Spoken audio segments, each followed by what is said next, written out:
Selamat pagi ibu-ibu semuanya. Selamat pagi.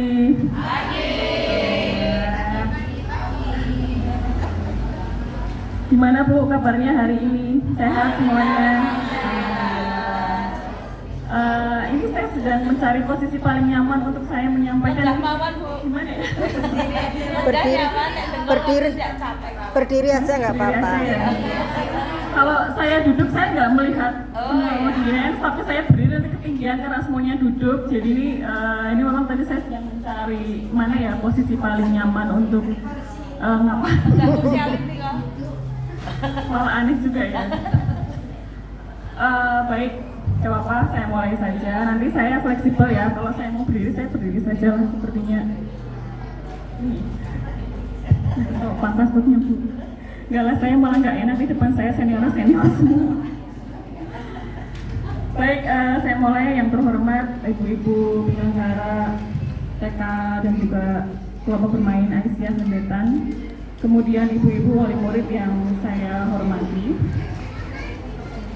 Sebelumnya terima kasih sudah hadir di ruangan ini. Saya mohon maaf sekali saya terlambat. Tadi sebetulnya saya dari rumah sudah estimasi 1 jam perjalanan, tetapi ada kendala macet dan lain-lain. Jadi saya tadi sedikit terlambat ke sini.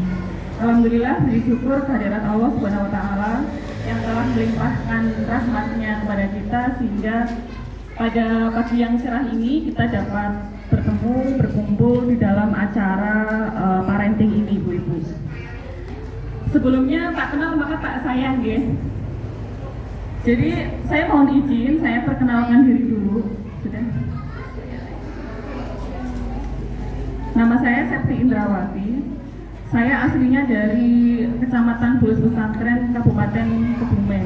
Jadi kurang lebih tadi 1 jam 30 menit perjalanan ke sini, Bu. Kemudian pekerjaan saya dosen di Universitas Muhammadiyah Purworejo, program studi hukum Fakultas Ilmu Sosial.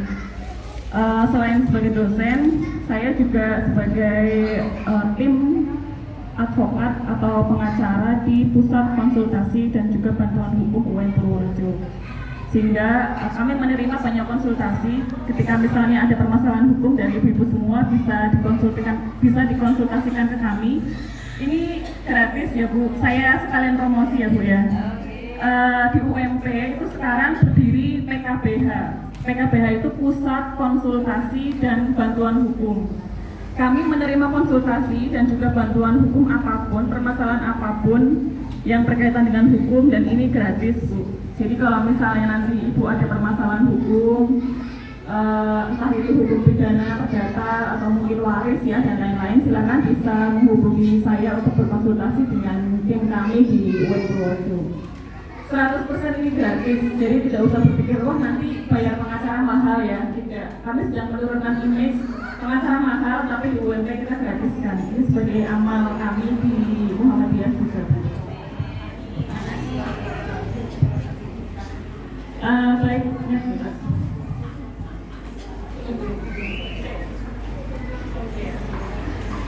ya, saya diberikan satu tema yang menarik. Ini baru saya buat tadi malam Ibu. Jadi nanti kalau misalnya ada kekurangan dan lain-lain, mohon maaf. Ya karena buatnya dadakan. Sebelum memulai materi, saya ingin ibu-ibu semua memperhatikan di layar saya hari ini. Pernah nggak melihat atau membaca kasus ini? Ada kasus anak kecanduan gadget di Jawa Barat, belasan rawat jalan dan ada yang meninggal. Pernah membaca berita ini, Bu? Belum pernah ya? Next, Mbak. Ada lagi nih. Waspadai kejahatan asusila jika anak bermain media sosial sejak dini. Pernah mendengar anak kecanduan gadget pada akhirnya dia berbuat asusila? Pernah nggak? Pernah. Next, Mbak.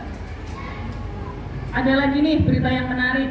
Heboh, siswa SD bunuh diri karena dilarang bermain HP. Pernah membaca ini mungkin? Belum. Oke, baik. Dari 3 case yang saya berikan, Bu, tentunya ini menjadi fenomena yang perlu kita pikirkan bersama. betapa gadget ini sangat berpengaruh terhadap tumbuh kembang anak kita semua begitu. Next Mbak. Saat ini gadget dengan pertumbuhan anak itu tidak mungkin bisa kita tidak mungkin bisa kita pisahkan. Nggak mungkin kita bisa hidup tanpa gadget. Hari ini saja yang saya lihat di depan saya semuanya pegang gadget, semuanya pegang HP, ya nggak? Bukan dari Bu Murni, dari Bu Plat, semuanya pegang HP, ya kan? Oke. Tidak ada manusia yang bisa hidup tanpa HP hari ini. Bahkan anak TK, anak KB, anak SD dan lain-lain dari gurunya saja sudah menganjurkan. Ibu nomor WA-nya berapa? Nanti buat grup WA ya, gitu. Berarti kan guru-gurunya sendiri mendukung supaya semuanya punya HP kan? Iya ya, betul. Apalagi nanti kalau sudah mahasiswa seperti di kampus saya misalnya, semua mahasiswa wajib punya HP. Bahkan kalau yang nggak punya HP, kamu belum punya HP, silakan utang di koperasi kampus beli HP, harus punya HP. Ya. Jadi di balik semua kasus tadi Bu, ternyata HP memang diwajibkan. Berarti mau tidak mau, suka tidak suka kita mendukung bahwa kita memang harus punya gadget. Salah satunya adalah HP Android, bukan HP jadul ya. Ada nggak yang hadir di sini yang HP-nya masih Nokia jadul? Nggak ada sepertinya. Ada nggak? Oh masih. Oh nggak ada kan? Pasti semuanya kan punya nomor WA ya. Berarti kalau punya nomor WA kan HP-nya sudah Android tentunya kan. Oke. Jadi kesimpulannya dari layar ini, dari slide ini, bahwa gadget tidak mungkin bisa kita pisahkan dalam kehidupan kita sehari-hari. Terlepas dari bahaya-bahaya yang tadi atau kasus yang saya ceritakan. Next Mbak. Nah, coba semuanya perhatikan di layar depan. Menurut ibu-ibu semua yang hadir di sini, apakah gadget dapat memberikan dampak yang positif bagi pertumbuhan anak? Coba kita merenung sebentar, Bu. Menurut ibu-ibu semua, kira-kira gadget bisa memberikan dampak yang positif nggak? Ada, bisa. Bisa. Ya nggak apa-apa kan berpendapat. Oke, baik. Coba Bu, siapa namanya Bu? Gadget memberikan dampak yang positif nggak? Ada positif, ada negatifnya. Oke, coba salah satu dampak positifnya apa? Positifnya saya kan ngasih anak itu boleh main YouTube, tapi aku downloadkan seperti membaca Al-Quran atau download yang ini yang baca huruf hijaiyah gitu. Ya ngaruh, cuman dikasih pengertian.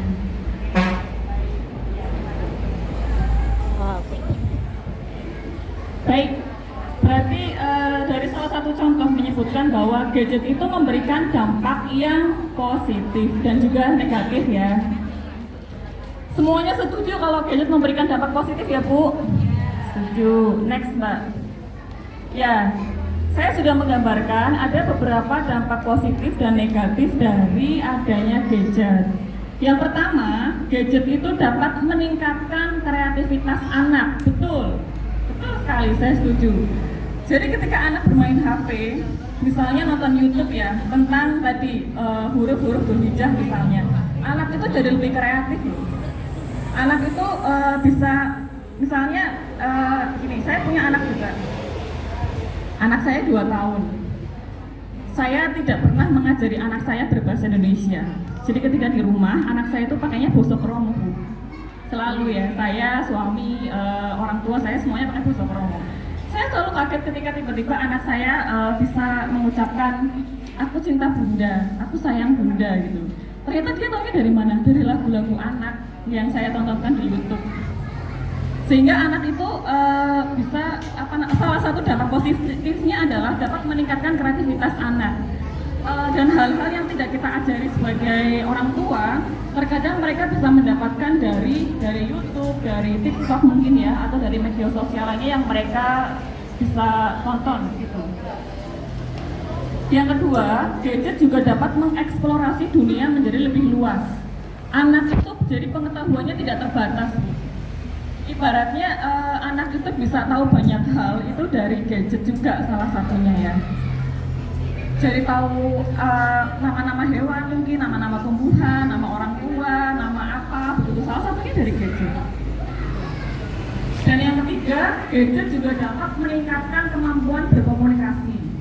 Tadinya anak yang tidak diajarkan bahasa Indonesia oleh saya misalnya, ternyata dengan dia sering nonton YouTube dia jadi bisa bahasa Indonesia loh. Saya tidak mengharapkan anak saya bisa bahasa Indonesia seperti itu. Saya nanti anak Puso Kromo kan susah ya. Saya pikir anak saya belajar Puso Kromo dulu di rumah. Nanti kalau sudah sekolah mereka kan dia bisa bahasa Indonesia. Saya pikir seperti itu tadinya targetnya tuh.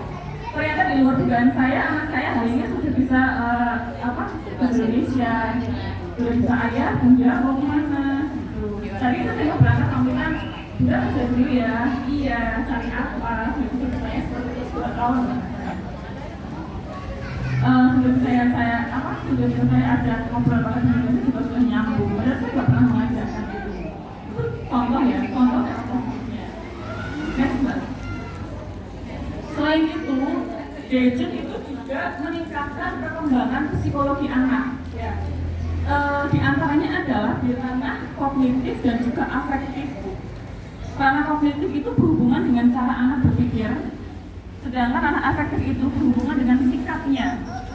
Jadi anak yang sering bermain gadget, misalnya nonton YouTube dan lain-lain, itu akan berpengaruh pada cara berpikir dan cara bertindaknya. Anak itu lebih cenderung untuk menirukan apa yang dia lihat, apa yang dia temui, dan juga apa yang dia dengarkan. Kalau kita memberikan hal-hal yang positif dari gadget itu, anak juga akan lebih mudah untuk menirukannya. Next. Tapi ternyata dari berbagai macam dampak positif gadget itu, Bu, ternyata juga ada dampak negatifnya. Nah, setidaknya ada 3 dampak negatif yang saya berikan di sini dari adanya gadget tadi ya. Yang pertama, gadget ternyata dapat menghambat perkembangan bicara dan juga bahasa anak. Kita boleh memberikan gadget ke anak kita, tapi jangan lupa untuk ngajak ngobrol. Karena kalau anak yang terlalu banyak main gadget itu, pada akhirnya dia akan terlambat bicara. Jadi kita nggak ngajak ngobrol, Bu. Kan hanya nonton terus kamu boleh loh diberikan tontonan boleh, tapi kita jangan lupa ngajak ngobrol ya. Ada banyak pengalaman dari rekan-rekan saya yang anaknya itu terlambat bicaranya karena terlalu banyak main gadget, terlalu banyak nonton YouTube. Kan hanya satu arah pembicaraan saja. Oleh karena itu, ketika kita memberikan gadget sebaiknya juga kita ajak bicara supaya dia bisa merespon apa yang kita obrolkan. Kemudian gadget juga berdampak negatif terhadap pembentukan karakter anak. Ya. Ini kembali lagi pada apa yang kita berikan ke anak ya. Kalau yang kita berikan tontonannya itu memang buruk, kadang-kadang juga akan berpengaruh pada karakter anaknya. Kan gadget itu juga misalnya banyak tontonan yang tawuran atau misalnya nakal dengan ini kartun kartun itu meskipun kelihatannya lucu semua ya Bu, tapi perhatikan ya kartunnya ya, ada banyak kartun yang mencontohkan hal yang tidak baik misalnya nih ada kartun Shinchan, masih ada nggak ya sekarang? Saya nggak pernah memberikan kartun Shinchan ke anak saya. Shinchan kan nakal tuh anaknya. Kalau saya memberikan kartun yang misalnya kartun Nusa dan Rara itu lebih pada karakter bagaimana menghormati orang tua, bagaimana mencintai ayah, bunda kan gitu kan. Tapi kalau kita memberikan contoh kartun yang nakal ya seperti kartun Shinchan misalnya, itu anaknya jadi ikut nakal karena anak itu akan meniru apa yang dia lihat. Itu dampak negatif banget. Kemudian yang terakhir, gadget itu dapat mengganggu fungsi otak. Ya, salah satunya adalah fungsi untuk mengambil keputusan. Karena anak ini cenderung akan mengambil keputusan sesuai dengan apa yang pernah dia lihat. Saya pernah menangani satu perkara, ini perkaranya cukup rumit gitu ya. Saya sharing sedikit karena kebetulan saya lawyer juga, pengacara juga begitu. Saya menangani kasus ini di Kecamatan Butuh waktu itu. Jadi anaknya ini melakukan perundungan atau bullying. Anaknya perempuan, dia memukuli temannya di kelas setelah diinterogasi ditanya kenapa memukul, ternyata dia tuh memang terbiasa melihat, saya lihat di TV bu, gitu, lihat di TV, lihat di YouTube kalau misalnya ada teman sekelasnya nakal, kita memukulnya dengan apa, dengan sapu, dengan apa gitu lah. Nah berarti dari salah satu contoh ini, tindakan yang dilakukan anak salah satunya itu adalah karena pengaruh dari apa yang dia lihat. Gitu. Maka penting bagi kita sebagai orang tua, bagaimana kita memberikan tontonan yang baik pada anak kita.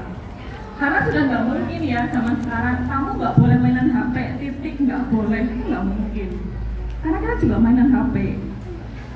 Karena kita juga buka HP gitu. Jadi tidak mungkin kita melarang anak kita untuk bermain HP, itu hal yang sangat sulit untuk dilakukan.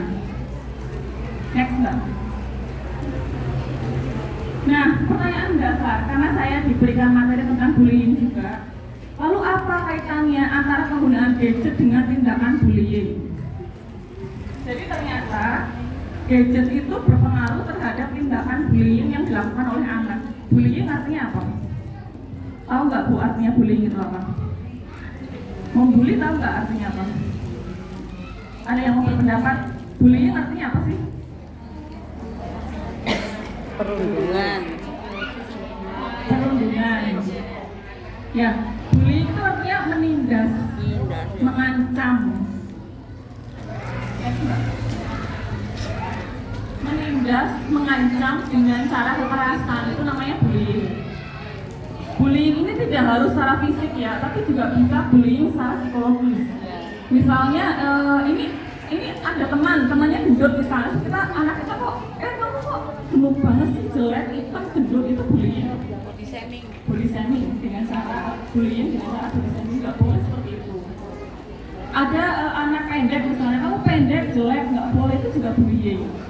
Nah lebih parahnya lagi, bullying yang dilakukan itu dengan tindakan kekerasan. Sudah kita mengata-katai anak kita misalnya, kamu jelek, pendek, terus kemudian sambil memukul, itu sudah lebih lagi tindakannya. Dan ternyata tanpa disadari kita sebagai orang tua juga kita sering melakukan bullying terhadap anak kita. Pernah nggak yang mengatakan anak kita misalnya, dek, kamu kok gendut banget sih dek, jelek, gendut, pernah nggak? Yang anaknya gemoy banget, dek, adek gendut sih, adek gemuk, adek hitam. Itu kita sudah bullying terhadap anak kita sendiri.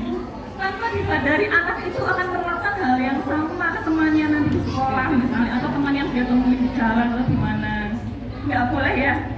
Kalau kita anaknya misalnya anaknya gendut, anaknya jelek, anaknya hitam, nggak ada anaknya jelek, hitam maksudnya misalkan kan, gendut, hitam misalnya atau pendeknya, nggak usah di apa ya, sebagai orang tua tidak usah ikut-ikutan, gendut, nggak usah. Kalau kamu panggil anaknya kok, gendut itu kan nggak boleh ya, kita anak kita seperti itu tidak boleh. Itu juga tanpa kita sadari kita melakukan bullying terhadap anak kita sendiri. Atau gini, memanggil nama anak dengan bukan namanya.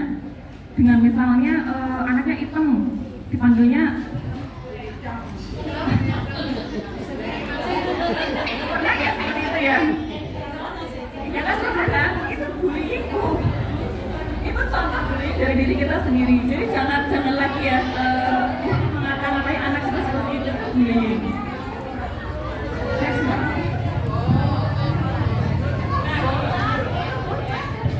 Kenapa tadi saya mengatakan bahwa bullying itu tidak boleh dilakukan?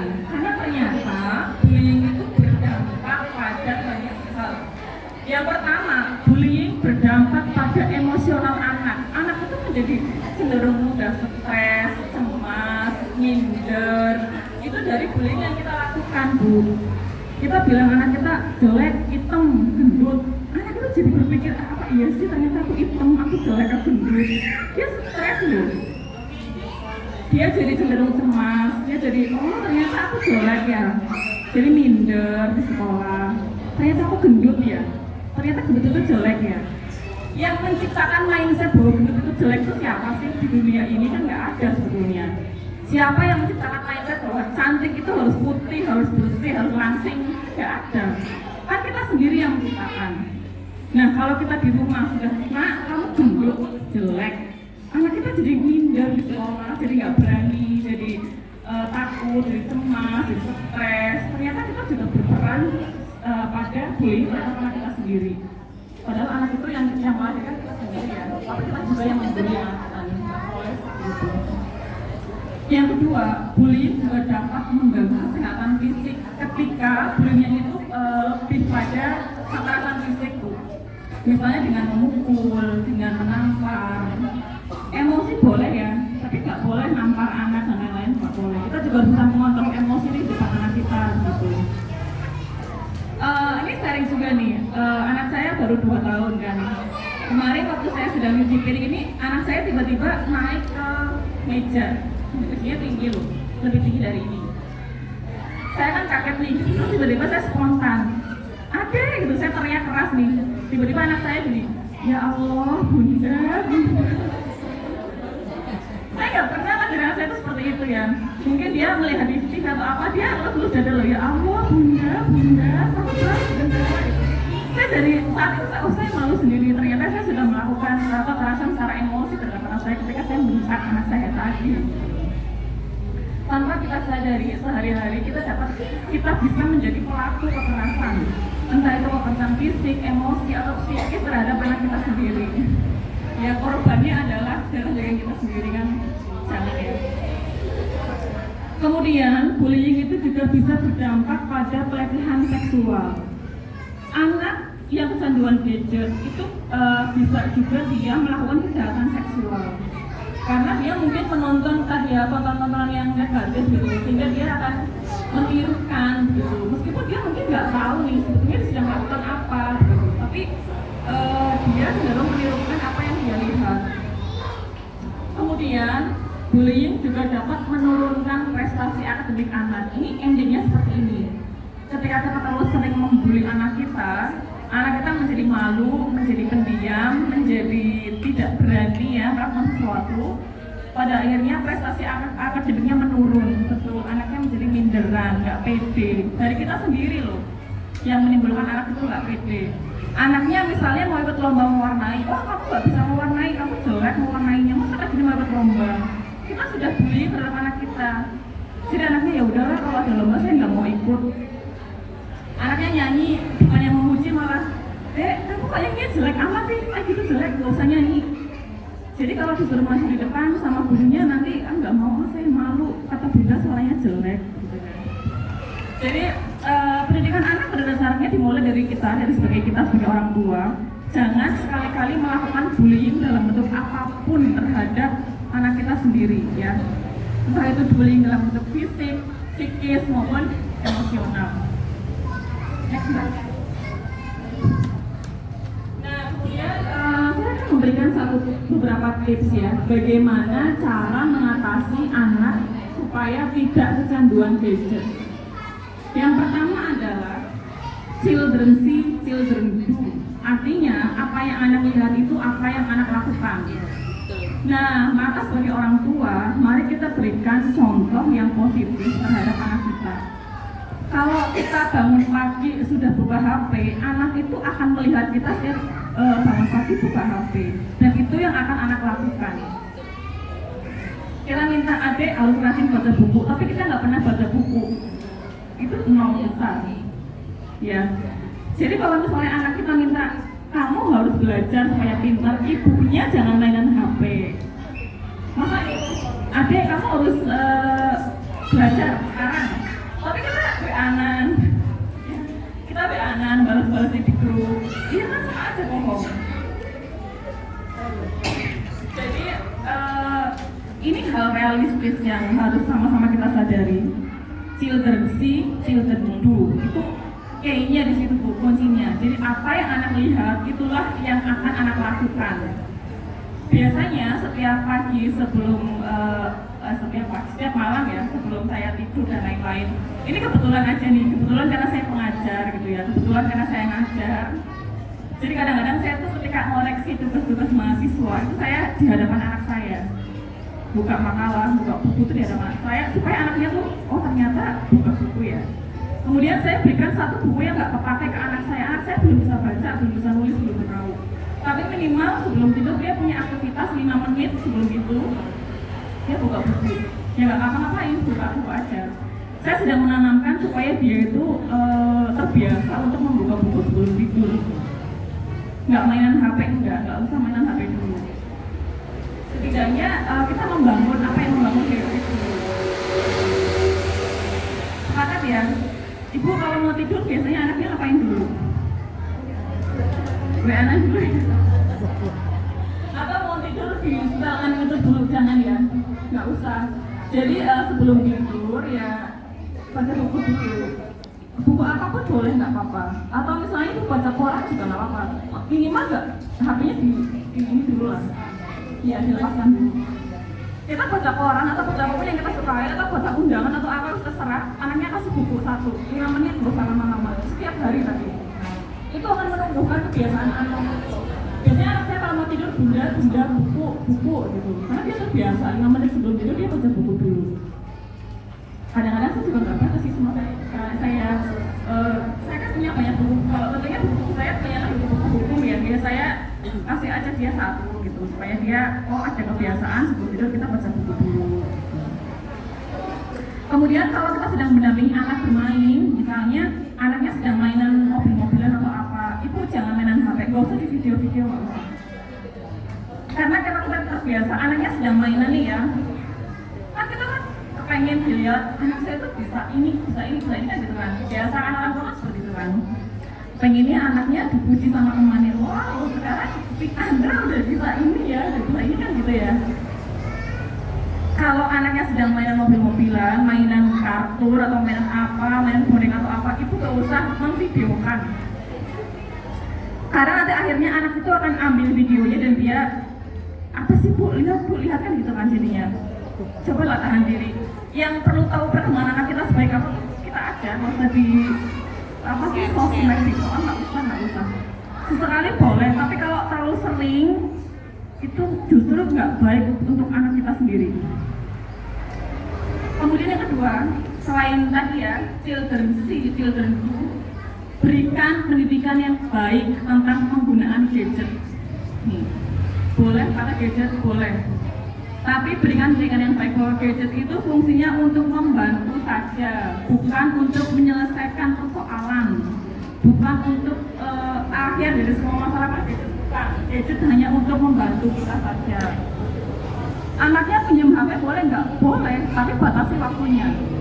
Bikin perjanjian dulu, 5 menit ya Kek, 5 menit. Kalau sudah 5 menit diambil. Kalau nangis gimana? Nggak apa-apa. Karena kalau misalnya kita terus-terusan memberikan, justru ini akan memberikan dampak yang buruk. Ya. Dan yang keempat, berikan perhatian yang positif. Maksudnya gini, ketika anak melakukan sesuatu yang bukan gadget ya, yang bukan nonton HP, berikan perhatian yang positif. Misal, anaknya menggambar misalnya, dikasih lihat kan biasanya kan, bunda ini gambar saya bunda. Kita sebagai orang tua gimana? Adik gambarnya bagus sekali. Jangan yang gambar apa nih jelek, wah itu kan menyakiti hati anak ya, jangan. Atau misalnya anaknya lari nih, lari-lari. Ya kan nggak main HP yang lari. Wah adik sekarang udah pinter lari, hebat gitu. Berikan perhatian yang positif. Jangan selalu menghina anak. Anak kan jadi bingung ya nggak boleh mainan HP. Tapi ketika dia sedang nulis misalnya, terus kita tulisannya jelek, ini kita tidak memberikan perhatian yang baik maksud saya. Sekecil apapun yang anak lakukan, berikan perhatian yang positif, berikan perhatian yang baik, dan jangan menghina atau membuli anak kita sendiri.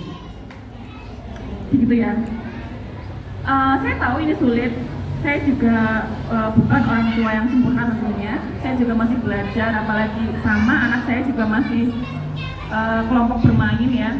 Baru 2 tahun baru ikut kalau di sana namanya sekolah kelinci Bu. Jadi di TK di Yayasan Atorik namanya TK kelinci, sekolah kelinci namanya.